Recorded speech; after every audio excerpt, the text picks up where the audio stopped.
Assalamualaikum dan selamat sejahtera. Selamat datang ke channel Cikgu Azhani. Hari ini kita akan belajar reka bentuk dan teknologi tingkatan 1, bab 1, pengenalan kepada reka bentuk dan teknologi. Okey, dalam bab 1 kita akan belajar mengenai yang pertamanya, apakah dunia reka bentuk. Yang kedua, kepentingan reka bentuk dan teknologi. Dan yang ketiga, invensi dan inovasi dalam reka bentuk. Okey, seterusnya cikgu akan ceritakan kepada kamu mengenai perubahan teknologi dalam kehidupan kita. Okey, yang pertama cuba tengok. Okey, siapa kenal ni? Telefon antik. Dekat mana nak tengok telefon antik sekarang? Okey, di rumah-rumah mungkin ada tapi tak banyak. So, anda boleh tengoknya di Museum Telekom. Okey, jadi perubahannya kita akan boleh tengok sekarang itu adalah telefon di rumah anda sekarang. Yang keduanya, perubahan kepada kereta. Okey, 1980 dan sehinggalah sekarang ni, 2021. Seterusnya adalah evolusi dalam reka bentuk handphone ataupun mobile phone anda. Daripada handphone Motorola yang besar kepada handphone Android sekarang ni. Okey, cuba tengok pula TV. Ini belum lagi kamu tengok TV nenek kamu dalam kotak kayu. Okey, seterusnya anda perlu tahu apakah maksud reka bentuk dan teknologi. Yang pertama, kena tahu apa definisi reka bentuk, iaitu pengetahuan tentang penyusunan bahan secara terancang untuk menghasilkan sesuatu produk yang memberi impak kepada kehidupan. Okey, ingat tu, kata kunci terancang dan memberi impak. Yang keduanya, awak kena tahu mengenai definisi teknologi, iaitu penggunaan ilmu sains dan matematik dengan menggunakan sumber semula jadi untuk dijadikan alat, tenaga ataupun sistem. Okey, kemudian kita gabungkan kedua-dua definisi tersebut, maka jadilah definisi reka bentuk dan teknologi, iaitu pengetahuan tentang penyusunan bahan secara terancang dengan mengaplikasi pengetahuan sains dan matematik. Seterusnya, kamu akan belajar mengenai bidang dalam reka bentuk. Ada dua bidang, iaitu bidang konkret dan bidang abstrak. Bidang konkret, contohnya dalam bidang teknologi dan juga bidang seni.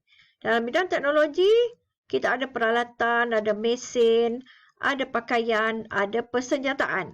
Dalam bidang seni, kita ada seni seramik, seni lukisan, seni masakan. Okey, sementara dalam bidang abstrak pula, kita ada bidang perkhidmatan dan komunikasi. Contoh bidang perkhidmatan adalah pengangkutan, bas. Okey, bas tu milik kamu ke? Tidak kan? Kamu hanya boleh menaiki bas bayar tambang. Sama juga dengan sistem pembelajaran. Okey, kamu tidak dapat menyentuh sistem pembelajaran, tapi kamu boleh belajar di dalam sistem tersebut. Okey, komunikasi pun sama. Contohnya, kamu belajar mengenai atur cara, pengatur caraan komputer. Kamu boleh sentuh ke? Tentu tidak kan, tapi kamu belajar mengenai pengatur caraan. Jadi boleh nampak tak beza antara konkret dengan abstrak? Okey. Jadi konkret bermaksud sesuatu yang awak boleh sentuh, awak boleh pegang, awak boleh rasa. Ya, macam makanan. Tapi abstrak kita tak boleh sentuh, hanya boleh dilihat. Okey, itu perbezaan antara konkret dengan abstrak dalam bidang reka bentuk. Okey, dalam bidang reka bentuk ada 7 elemen, iaitu yang pertamanya garisan, yang kedua rupa, ketiga bentuk, keempat tekstur, kelima saiz, keenam warna, ketujuh ruang. Ketujuh elemen ini awak mesti ingat sampai bila-bila. Sebab di dalam setiap reka bentuk kamu, kamu kena aplikasikan 7 elemen ini. Tak semestinya 7 ya, tetapi sekurang-kurangnya 3 elemen mesti ada dalam reka bentuk kamu. Okey, yang pertama, elemen garisan. Ia merupakan cantuman satu siri titik. Maknanya cantumkan dari titik ke titik. Maka ia akan membentuk satu garisan. Contoh-contoh garisan. Okey, ada garisan halus, tebal, beralun, zigzag, bergerigis, berpancar, berlengkar. Itu contoh-contoh garisan. Okey, fungsi garisan. Yang pertamanya, membahagi dua ruang. Ya. Tengok anak panah menunjukkan garisan tu membahagikan antara ruang utama dengan ruang bilik tidur. Okey, seterusnya. Fungsi garisan yang kedua menunjukkan pergerakan arah ataupun aliran. Ya, kamu ke sana, kemari, duduk diam dan sebagainya. Okey, ini pula penunjuk arah. Okey, ini biasanya kita lihat di bursa saham.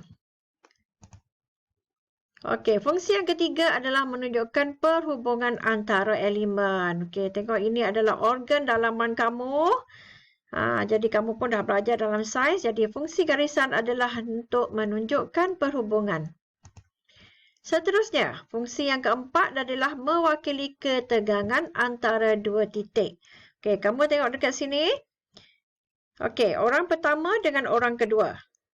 Okey, orang pertama lebih dekat dengan orang kedua. Sementara orang yang ketiga lebih jauh. Maka pemandangan kita akan kurang jelas bila dalam keadaan lebih jauh. Dalam buku teks menunjukkan bahawa menunjukkan fungsi tali gitar, ya, menunjukkan ketegangan fungsi tali gitar. Okey, yang kelima, fungsi garisan menunjukkan kestabilan dan kerehatan. Okey, cuba lihat batu tu stabil tak? Ya, sangat stabil. Siapa-siapa yang pernah buat batu macam ni memang terbaik.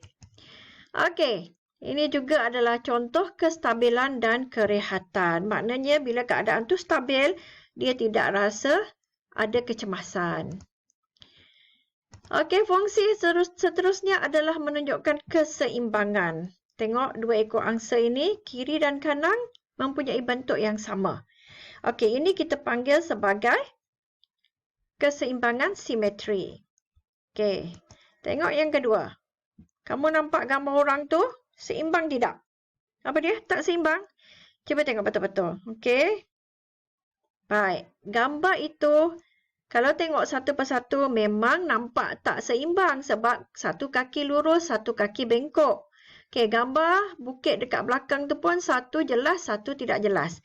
Tetapi, keseluruhan gambar itu menunjukkan keseimbangan. Ini kita panggil sebagai keseimbangan asimetri. Okey, fungsi yang ketujuh menunjukkan daya gerakan dinamik. Okey, kamu tengok gambar rajah ni. Ia sebuah gambar rajah yang unik, ya. Okey, itu menunjukkan pergerakan dia. Okey, fungsi yang ke-8 adalah mewakili gerakan dan tenaga berpadu. Kita tengok apa gambar dia. Ya, seorang ahli sukan sedang bersukan. Cuba tengok, fungsi garisannya menunjukkan dia sedang memerahkan tenaga secara bersepadu. Okey, fungsi yang ke-9. Nampak pemandangan ni cantik kan? Okey, kamu tengok anak panah ni. Okey, dia menunjukkan gambar jalan. Okey, besar di hadapan dan tengok anak panah kemudiannya dia menunjukkan keadaan yang kecil di belakang. Jadi, kalau gambar rajah itu besar, maka ia berada lebih dekat pada pemandangan kita. Semakin lama, dia semakin kecil. Itu menunjukkan dia semakin jauh daripada kita. Okey, cuba tengok gambar rumah ini pula. Okey, bila pemandangan kita jauh, maka kita nampak rumah itu kecil. Tapi kita tengok pada bahagian hadapan, rumah itu kelihatan lebih besar. Jadi itu fungsi-fungsi garisan. Okey, seterusnya. Doodle. Siapa pernah tengok doodle?